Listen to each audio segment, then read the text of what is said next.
doesn't get better than this. We're getting spoiled. You know, Kendall Gammon's tenure on KCMO every year ends whenever the season ends. And for the last now 3 years, it has continued on through the middle of February. So Kendall Gammon is here, former Chiefs player, our Chiefs analyst on KCMO. The conversation is brought to you by Xfinity. Stream sports from the best seat in the house with Xfinity. Bring on the good stuff. Kendall, 2 days before a Super Bowl, what is the team doing right now with 2 weeks build up to this game? They've done all this media. They're trying to prep for a game. They're trying to keep it normal. But what is really going on with 48 hours to go? Well, there's absolutely no such thing as normal when you're getting ready for the Super Bowl. So they've had to be available each day this week for media. And, you know, you're going out to the practice field. They're practicing in Tulane's areas and practice facilities. And you're just going through walkthroughs and you're continuing to study. You're continuing to look at game film and just see if you can find some edge mentally on what's going on. But as far as the really physical work, you've done that already. You've tried to take care of your body. You understand you're getting done a little bit earlier than you normally would during the week, and you've got family around probably. It's very crazy, but then it starts to set in about now that you're like, okay, it's time. And, this is what I've been playing for my whole life, my whole year long. And it's hard to put on words. I don't know if I did a very good job of it, but it is truly amazing. Can you believe it was 29 years ago that you were playing in Super Bowl 30? Does it feel like it was that long ago? Oh man, yes and no. I mean, it is crazy. It's a lifetime ago for sure. So I don't remember a lot about the game. There's a few plays here and there, a few things that we've talked about. But yeah, it is crazy when I think about it. Well, I don't know if you saw this, Kendall, but there was a story in the Wall Street Journal this week headlined "The Biggest Mystery of the Super Bowl: Do the Chiefs Have a Secret Playbook?" And the article goes on to note there's a reason Kansas City starts playing like a completely different team every time the postseason rolls around. It's because they're using plays they've kept hidden all season long. We hear about teams being vanilla in the preseason, but typically teams aren't good enough to be vanilla during the regular season. Are the Chiefs just that good? Do you think that there is some accuracy to that with Andy Reid? What do you think the reality is, and how many plays get broken out exclusively for the postseason? There is some accuracy to it, I believe, in terms of you do have plays. As far as a whole playbook, no, not even close. But yeah, there are things that I think you do say back. Big Red even alluded to it with the play that clinched the AFC Championship. I think was to P. Ryan, and he said that's you have a play in your pocket that you feel good about, that you and the coaches have talked about, that this is your number one play if you have to have it when the game's on the line. So you have things like that, and all the coaches do this. It's not just the Chiefs. I think just the Chiefs and Andy Reid do it better, but you do have a little bit. But to say it's this whole big playbook, anything like that, that would be incorrect in my opinion.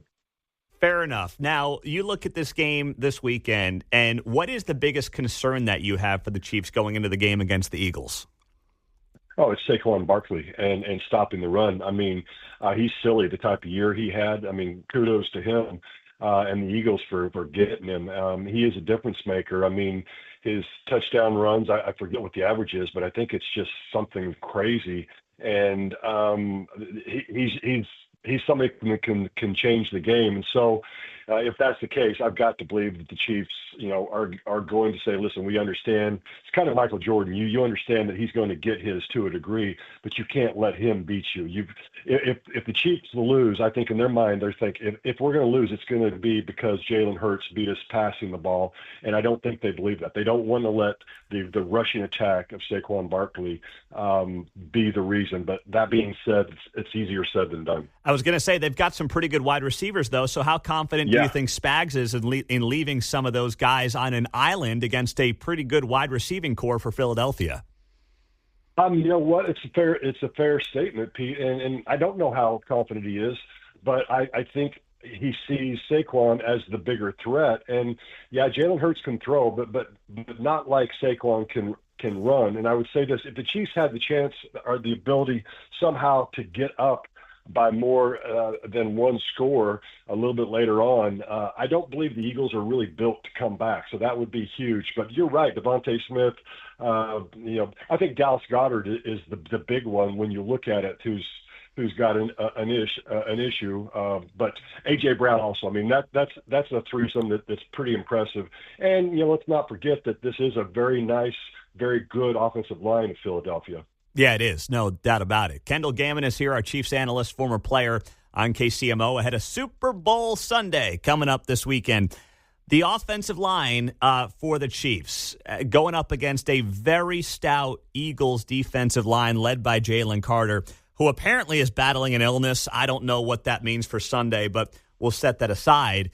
What do you think Andy Reid's offensive game plan is going to look like, knowing full well that he's got some weaknesses at the tackles? We've known it all season long, and they may be facing the best D-line they've seen all season. I think oftentimes in my my career when I was around coaches and you had great defensive linemen or edge rushers who were just really, really explosive, oftentimes you understood that they were going to get pressure up the field. And so you started wham blocking a little bit, which is to say you pull somebody from one side or the other, and now they're not getting hit from the front.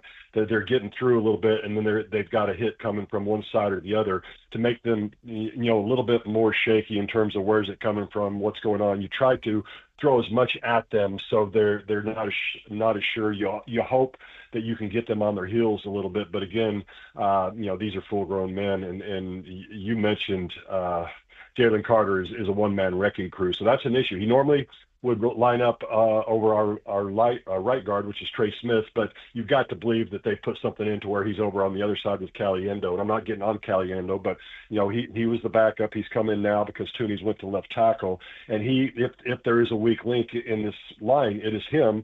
And so I would have to believe that this defensive coordinator, Vic Fangio, would try to exploit that a little bit if possible. Mm-hmm.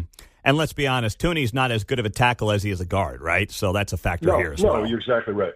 No, he's not, but he's the best case the scenario that they have right now, and it is. That's the issue that the Chiefs have on the offensive line, and they've been dealing with it. All right, Kendall Gammon on KCMO. Well, Kendall, what are you thinking for Sunday, Super Bowl 59? Give us a score ahead of the game, my man.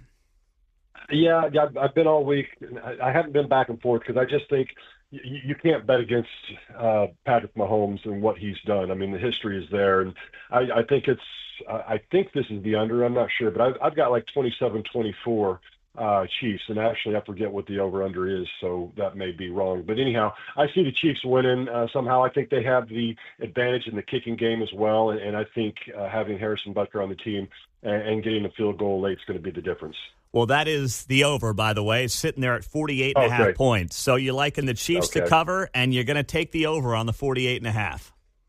I am. Yeah, I am. Well, I see it happening.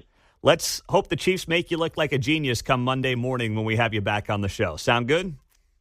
It sounds good. Hey, I should mention one thing also. Jared Allen was elected to the Pro Football Hall of Fame last night, so a former Chief going in. That's great news, I think, for him, and I was around him or talked with him earlier this year, so congratulations to Jared Allen. Thank you for noting that. That's definitely a big deal. So good stuff there. We appreciate it, Kendall, and go Chiefs. We'll talk to you Monday.